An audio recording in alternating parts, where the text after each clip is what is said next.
अस्सलाम वालेकुम स्टूडेंट्स, मैं हूं मुस्तजाब हैदर, आपका फ़िज़िक्स टीचर। हम लोग पढ़ रहे हैं फ़िज़िक्स फर्स्ट ईयर का चैप्टर नंबर 9, जिसमें आज हम लोग पढ़ने जा रहे हैं डिफ्रैक्शन ऑफ लाइट के बारे में।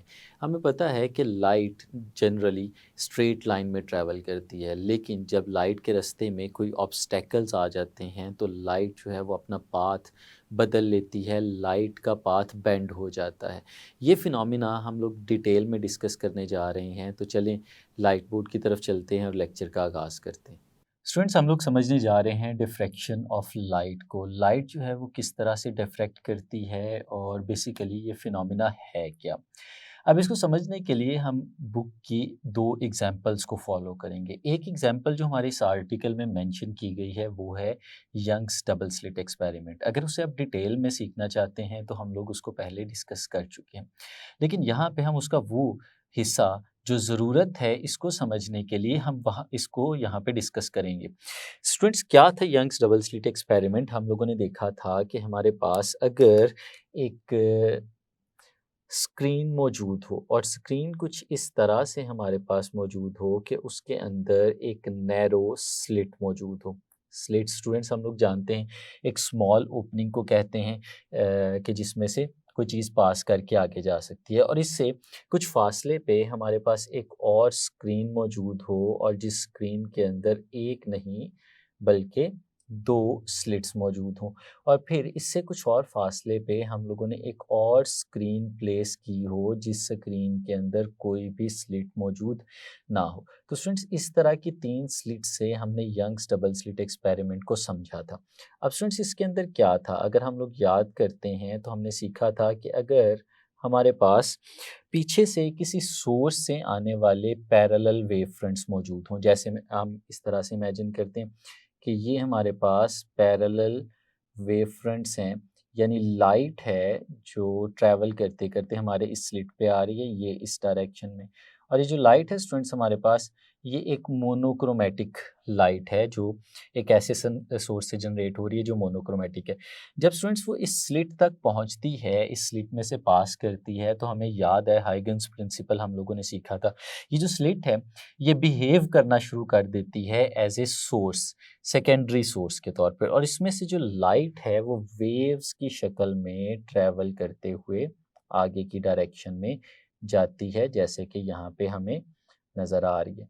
और ये जो वेव जब ट्रैवल करते करते यहाँ तक पहुँचती है तो ये जो दो स्लिट्स फर्दर हमारे पास मौजूद हैं, ये दोनों स्लिट्स भी एज ए सेकेंडरी सोर्सेज के तौर पे बिहेव करना शुरू कर देती हैं, और यहाँ से जो लाइट है वो फिर से वेव की शक्ल में ट्रैवल करते हुए आगे की तरफ जाना शुरू कर देती है, जैसे यहाँ पे आपके सामने मैं बना के दिखा रहा हूँ। इस तरह से ये लाइट जो है, according to Young's double slit experiment, इसमें से भी लाइट कुछ इस तरह से ट्रैवल करेगी और आगे की तरफ चलती चली जाएगी। और फिर स्टूडेंट्स, हमें नज़र आ रहा था कि कुछ रीजन ऐसा है जिस रीजन में दोनों लाइट्स ओवरलैप कर रही हैं, हमें ओवरलैपिंग नज़र आती है।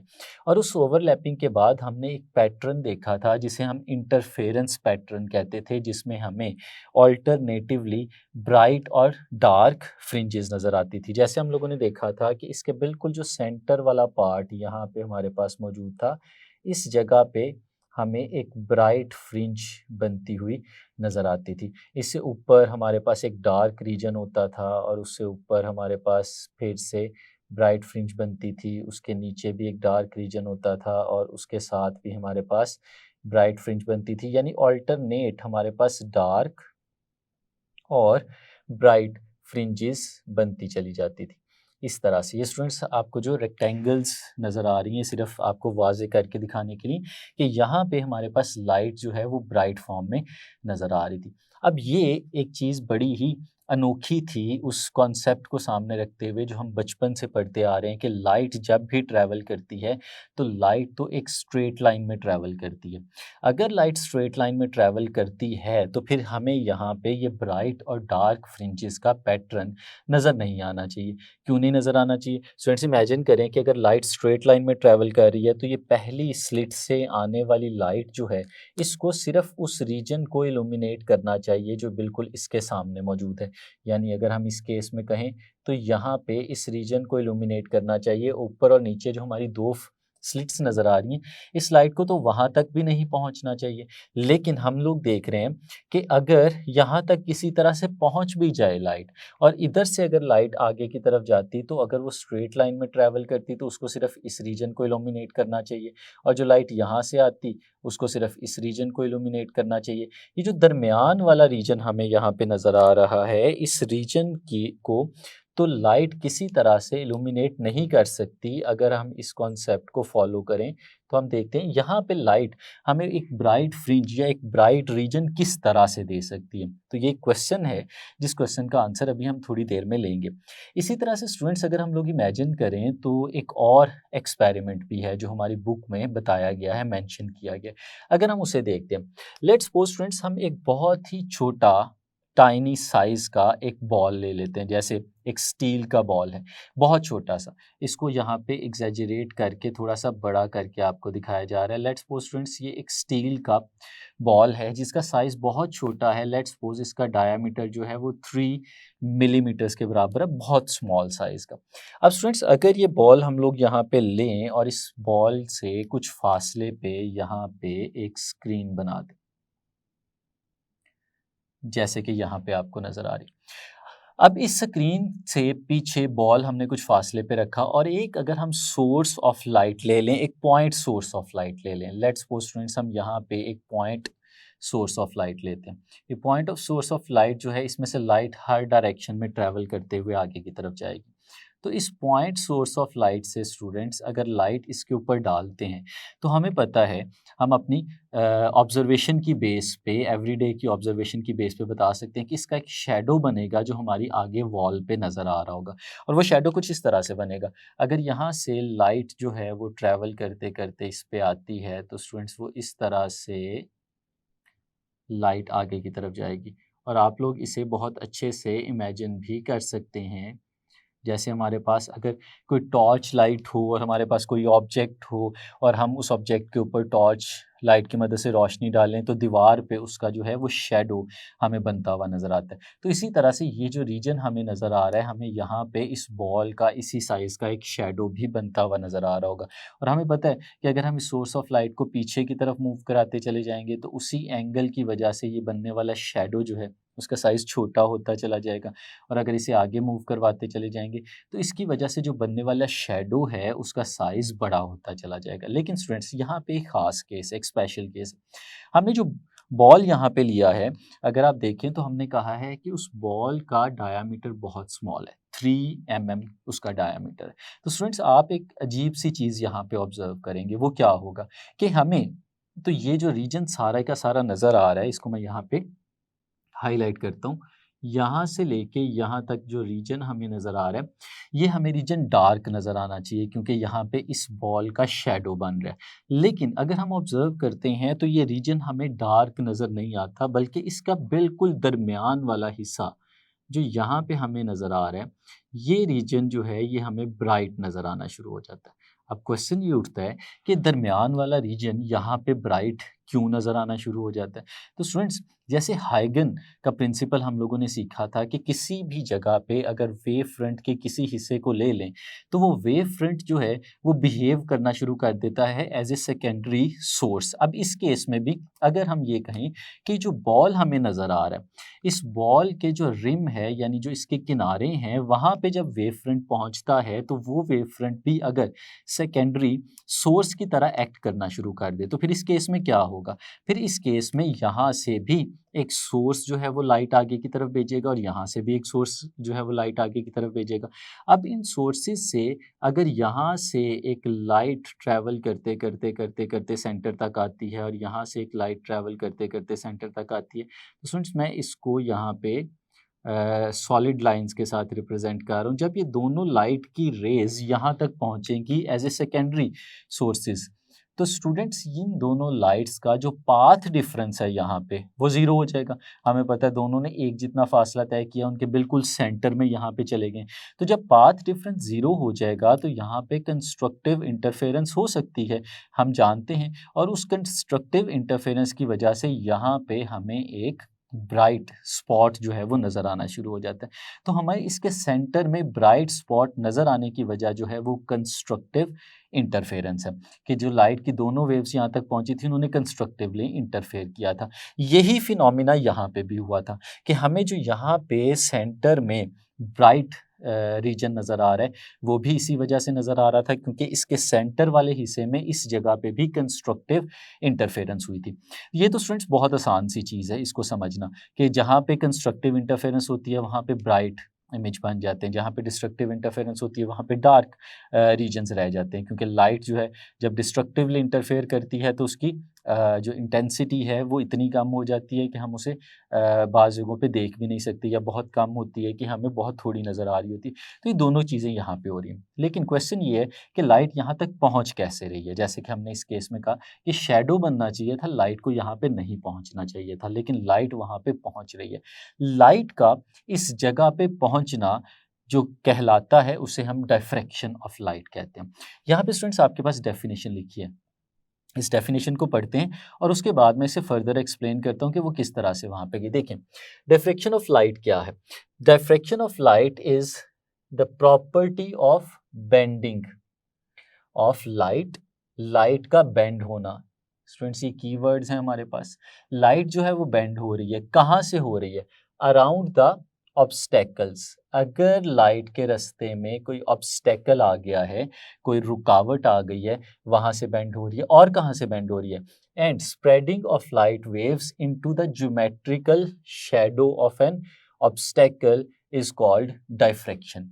यानी अगर हमारे पास लाइट के रास्ते में कोई भी ऑब्स्टेकल आ जाए, या हमारे पास कोई भी स्लिट आ जाए, जैसे कि यहाँ पे हमारे पास स्लिट नज़र आ रही है, तो स्लिट हो या कोई ऑब्स्टेकल हो तो उसके जो किनारे हैं, जो उसके कॉर्नर्स हैं, वहाँ से हमारी लाइट जो है वो बेंड हो जाती है।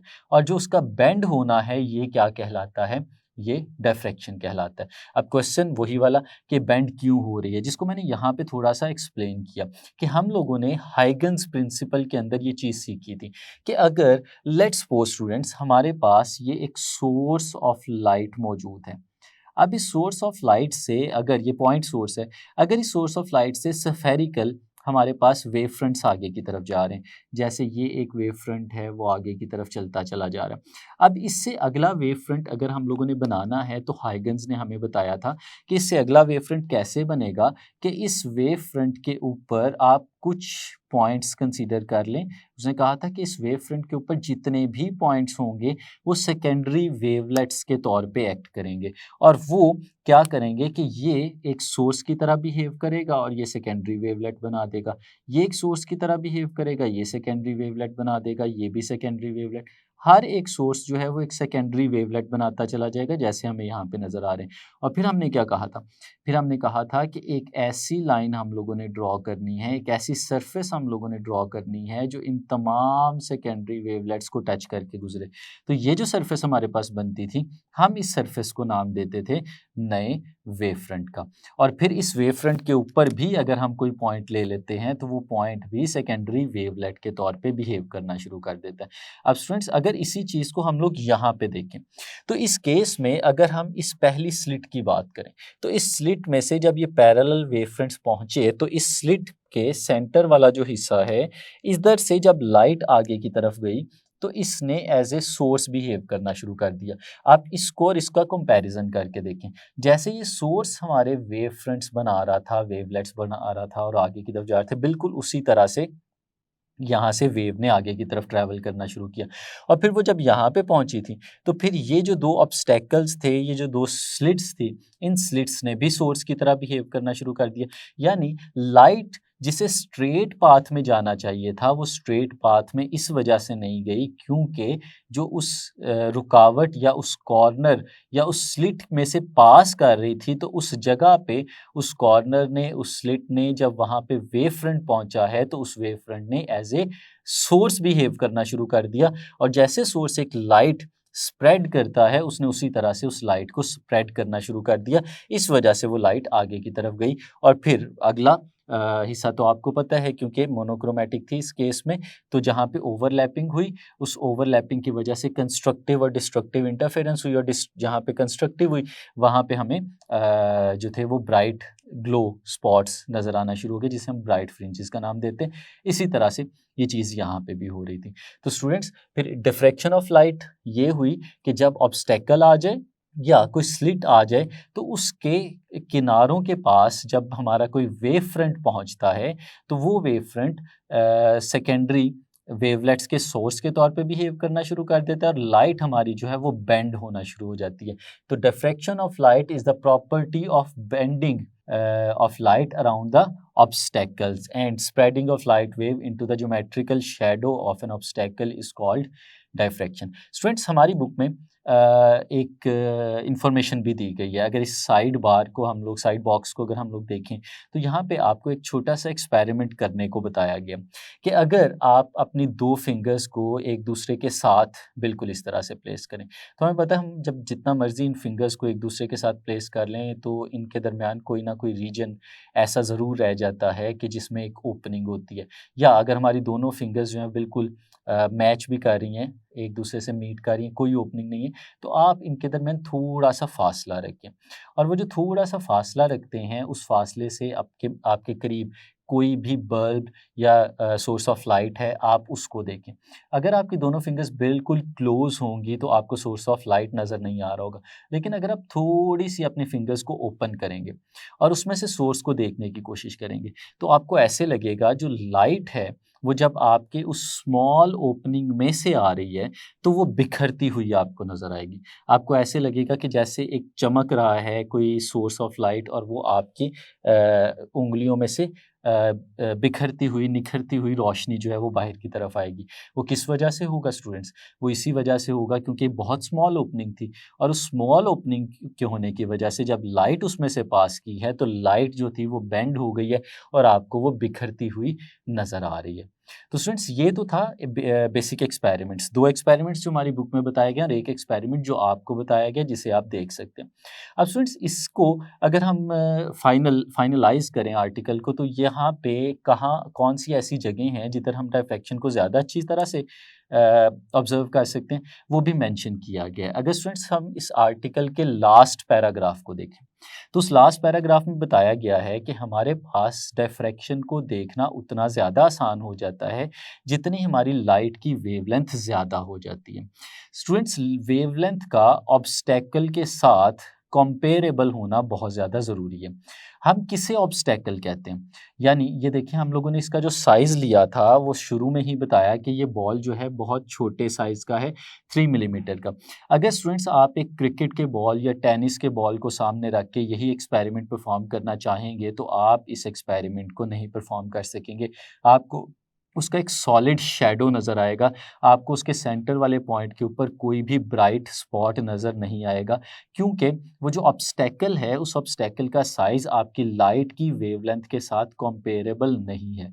तो हमारे पास, अगर हम इस डायफ्रैक्शन को देखना चाहते हैं, तो स्टूडेंट्स याद रखिएगा 2 चीज़ें बहुत इंपॉर्टेंट हैं। एक, जो लाइट यूज़ कर रहे हैं उसकी वेवलेंथ ज़्यादा होनी चाहिए। जितनी ज़्यादा बड़ी वेवलेंथ होगी उतनी हमारे लिए आसान होगा डिफ्रैक्शन को स्टडी करना। और जो दूसरी इम्पोर्टेंट चीज़ है वो क्या है कि जो साइज़ ऑफ ऑब्स्टेकल है, जैसे यहाँ पे स्लिट का साइज़ है या यहाँ पे इस बॉल का साइज़ है, ये कंपेरेबल होना चाहिए हमारी यूज़ की गई लाइट की वेवलेंथ के साथ। ये ना हो कि वो बहुत ज़्यादा बड़ा हो जाए, जैसे मैंने टेनिस बॉल की एग्जांपल दी है, तो फिर हम इसे नहीं देख सकेंगे। दूसरी चीज़ जो स्टूडेंट्स हमें पता चलनी चाहिए यहाँ पे वो है कि जो डिफ्रैक्शन है उसको जो हम स्टडी करते हैं, जो हमें नज़र आती है, वो बेसिकली इसलिए नज़र आती है कि जो डिफरेंट सोर्सेज से, जैसे यहाँ पे 2 सोर्सेज बन गए थे, जो 2 सोर्सेज से आने वाली लाइट है वो इंटरफेयर करती है। यानी यहाँ पे जो हमें सेंट्रल ब्राइट स्पॉट या इसके सेंटर में जो ब्राइट स्पॉट नज़र आ रहा है, ये सिर्फ इस वजह से नज़र आ रहा है क्योंकि दोनों लाइट्स ने कंस्ट्रक्टिवली इंटरफेयर किया।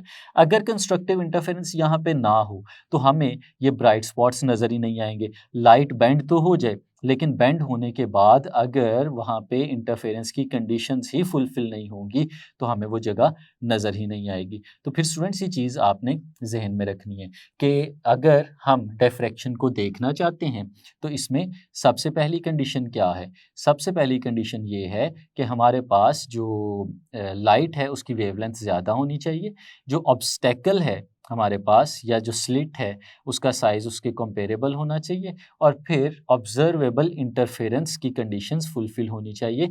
फिर जाके स्टूडेंट्स हम लोग डिफ्रैक्शन ऑफ लाइट को देख सकते हैं और ये हमारी बुक के लास्ट पैराग्राफ के अंदर ये चीज़ें सारी मेंशन्ड हैं।